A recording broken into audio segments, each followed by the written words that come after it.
Are you concerned about where to get clients in order for you to meet your sales targets? In this video, I'm going to show you exactly what to do. It's going to be a continuation of yesterday's session.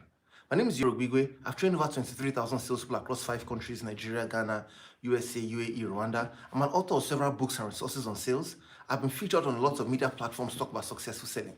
I worked at an organization where I was given a target to prospect 20 high net worth individuals.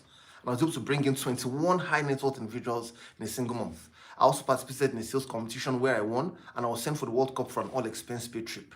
I moved to another organization where I was able to double my portfolio. I grew my portfolio by over 100% in just 11 months.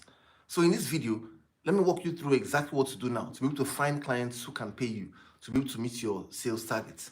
Now, ladies and gentlemen, the role of the mind is very important. When we have training sessions and I ask sales participants and I ask them, can you tell me examples of how your mind has helped you to have the advantage in certain tasks or certain activities?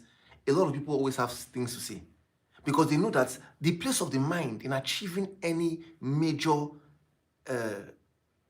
task or feat is so critical. Even in the Bible, God always tells us, prepare your hearts. Prepare your hearts for this. Prepare your hearts to serve Him. Prepare your hearts. So it just shows you that in life generally, our hearts, our mindsets gives fuel and gives energy to the things that we want to do. In selling, 80% is mindsets, psychological. 80% is psychology, mindsets. Only 20% is mechanics or tactics. So when we talk about prospecting, 80% of your success in prospecting will come from your mindsets. So in order for you to prospect effectively, you must have the right mindset. You must actually make sure that you set the tone of mind in a certain way to be able to win. I'll give an example. I remember when I worked in Standard Chartered many years ago, there was a particular investment exam we were supposed to write. Now, this exam, the way they sold it to us, what they told us was, this exam was written by all investment advisors across the world, in Singapore and all these other countries, all these other advanced investment regions. And they said, it's so tough.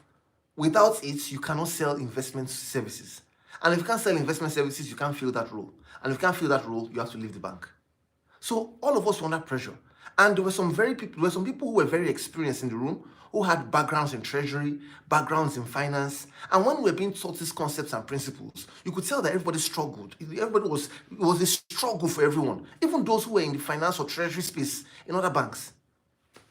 So by the time we were done with the training, we were supposed to have the exam, and we were told to read and prepare study for the revise the materials. When I looked at the material to study, it was quite a lot. So I remember that night, I will never forget, when I got home that night, I looked at the materials. Looking at it alone, I was really tired. Of course, apart from traffic and other things, but I was tired. So I just slept. I woke up very early in the morning, sometime around 2 a.m. So when I got up, I sat to my bed and I just didn't know where to start from. The material was just so much. I just shook my head. I didn't know where to start from. So I was wondering, am I going to fail this exam? So I just got a message from my pastor. The title of the message is How to Be a Success for Jesus Christ. I got that message and I listened to the message. When I was listening to that message, I heard one line. Ladies and gentlemen, the mind is very powerful. My pastor said, number one, to be a success, he says, choose to win. That was all I needed to hear. He said, choose to win. He said, if you choose to win, nothing will stop you from winning. No power, no demon from hell will stop you from winning. Do you know that when I heard that, I said, yes, I choose to win. I choose to pass this exam, and nothing will stop me. I immediately received strength, inspiration to start to study. And I read for that exam. When we went in for the exam and we wrote that exam, there were only 3 people that passed. Iyore was one of them.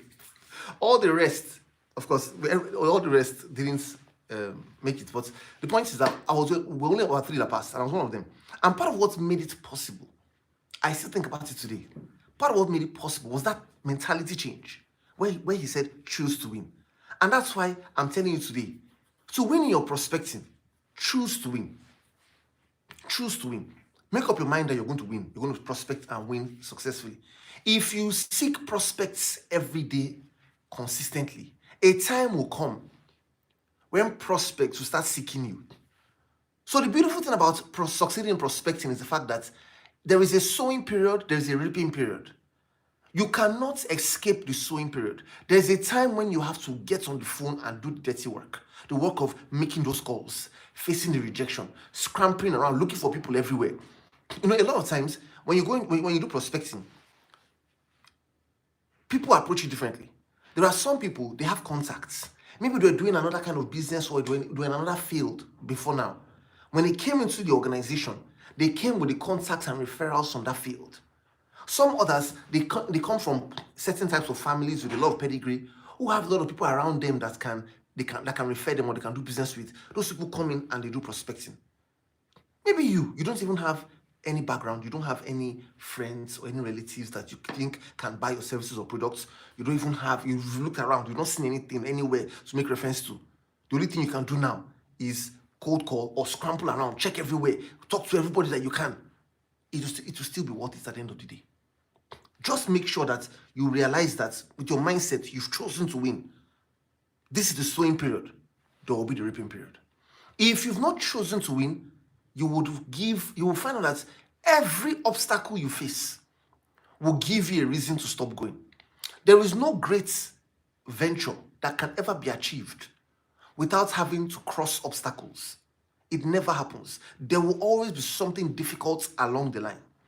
So even your prospecting, as you watch these videos, as you come for these sessions every day, this prospecting masterclass, you will get tips, you'll get skills, you'll get ideas, you'll know what to do. Nevertheless, it may not be as smooth as the way we have said it. There will be some obstacles along the way. But I'm just trying to let you know that these obstacles, everybody has gone through it.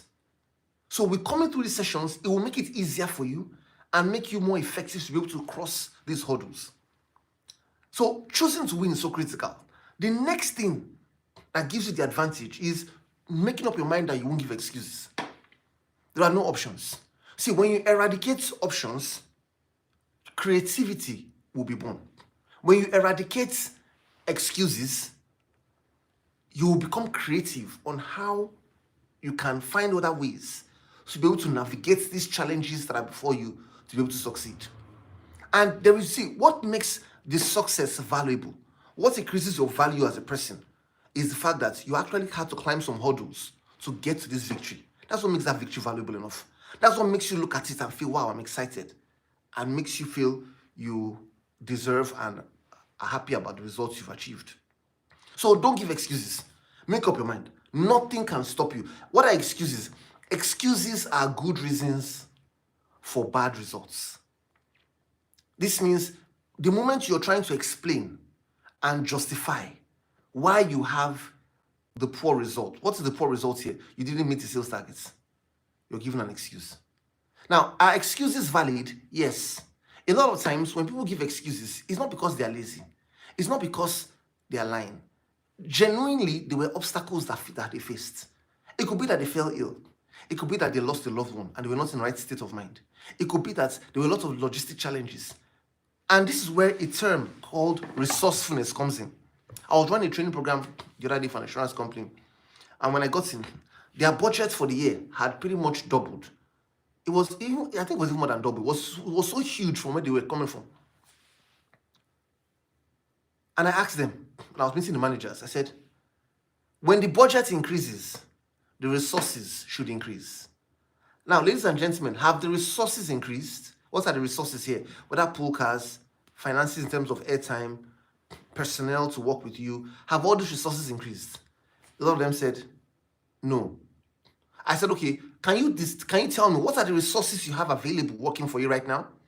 And what are the resources that are missing? When we did that for the entire class, guess what we observed?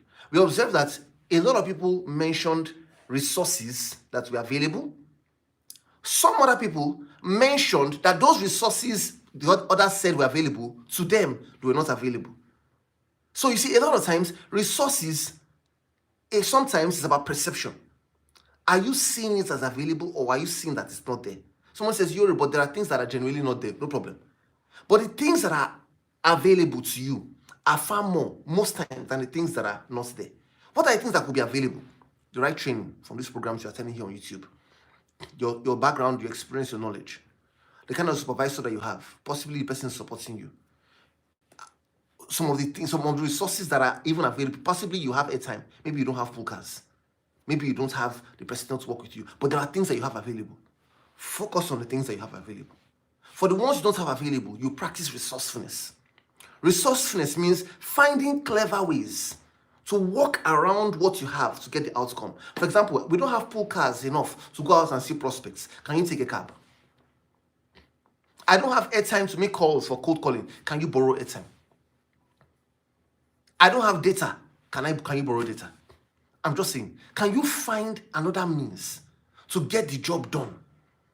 Remember, when you work in a sales organization, you're not working for your organization. You're working for yourself. At the end of the day, and there's something my boss used to always say, everything you learn while you work in this organization, it stays with you. When you leave this organization, you're taking it with you. Nothing remains here. So the point is, these attempts you're making to find a way to still walk around the lack of resources that you have right now, to do what you have to do to get the results, that skill, that ability stays with you. There is no organization where you go to and you have all the resources you require to work. You have all the work tools. There's no organization like that. There will always be something that's missing. And the beautiful thing is that in reality, that thing you're looking at and you say is missing is not really missing in reality. The truth is, you are the major variable and the major difference in any organization. Because, for example, if somebody else was in your team, you were in today, and the person was filling your role, if the person faced that same obstacle, if the person would respond to it in one or two ways. It's either the person would find creative ways to overcome it, or the person would say to themselves that, I can't do it because of that obstacle. Are you the one who would say, I can't do it because of that obstacle? Or you will be the one who would walk around it to still get the job done? When you can walk around it and get the job done, then you'll be ready for greater opportunities, ready for greater promotions. And for that to happen, for you to be able to walk around it, you must have this relentless mindset. And there are things you can do to have this relentless mindset. Number one, knowledge. The more you know about your product, the more you know about your industry, the more enthusiastic and confident you are for you to prospect. Number two, affirmations. What you say to yourself every day. I don't know a salesperson who is winning consistently and is not finding a way to boost their morale. How do you boost your morale? You talk to yourself. You say to yourself, I can do it. I can do it. I can do it. I can do it. I'm number one. I'm the best in my organization. Every target given to me, I'm achieving. You take out time to say these things to yourself. I ran a training for a company. By the time we're done, one of the sales guys, in 6 months, he had gotten 20 million in commission in sales. Highest ever the company had ever received as at that time. When I met him, I said, what changed for you? He said he practiced affirmations. He started talking to himself every day. While he's driving to work, instead of him listening to the radio, he starts to tell himself, I can do it. I'm number one in my department. I'm the best salesperson.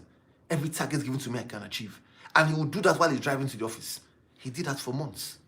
He transformed. No obstacles anymore. He develops the relentless mindsets. Your mind is your powerhouse. I read the story of Usain Bolt. Usain Bolt was born with an S-curved spine. An S-curved spine means he's not supposed to be able to run very fast. Yet, at the time, he was the world's fastest runner. This means that he didn't have the right circumstances and the right conditions, but he was still able to get things done despite that. You may not have the right circumstances, ladies and gentlemen, or the right conditions, but you still can get this thing done. Just develop the relentless mindset through knowledge, through affirmations. Another thing you can do, you want to see yourself succeeding. See yourself prospecting and winning. What you see in your mind comes to pass. See yourself succeeding, prospecting, being number one in this job. And take action. Start to engage people. You know, if you rejection is part of the game. Rejection is part of the game. There is no greatness without, there is no great basketballer who didn't miss shots. There is no great footballer who didn't miss shots. In fact, in most cases, the number of shots to the goalpost, whether in the game and in practice, directly correlates to the number of goals that are scored. So those who have fewer shots to the goalpost in terms of practice and the game itself will not have as much goals as those who took more shots. And that's why practice always affects performance, because practice means that you miss a lot. So realize every time you engage prospects and you're not closing, it's still part of practice. Nothing to lose there. You're getting yourself set to win. Ladies and gentlemen, I want to encourage you with the relentless mindset. You will have a great day. You will have a great month. You will have a great year. And like I said to you in this video today, remember I said, number one, choose to win. Number two, don't give excuses. I said, develop the relentless mindset through knowledge about your product, knowledge about your industry. Study these things in record time. Memorize them as fast as you can. Use affirmations. Say things to yourself every day that empower you, that strengthen you, that encourage you. See yourself succeeding and take massive action. These are the things I've done to meet sales targets, like I've told you in the introductory part of the video. Thanks so much for watching. I look forward to seeing you again in the next video. Please remember to share this video with others who may need to hear these things, because if the mindset is right, the results will definitely be right. So please watch the next video here before you go. Talk to you tomorrow.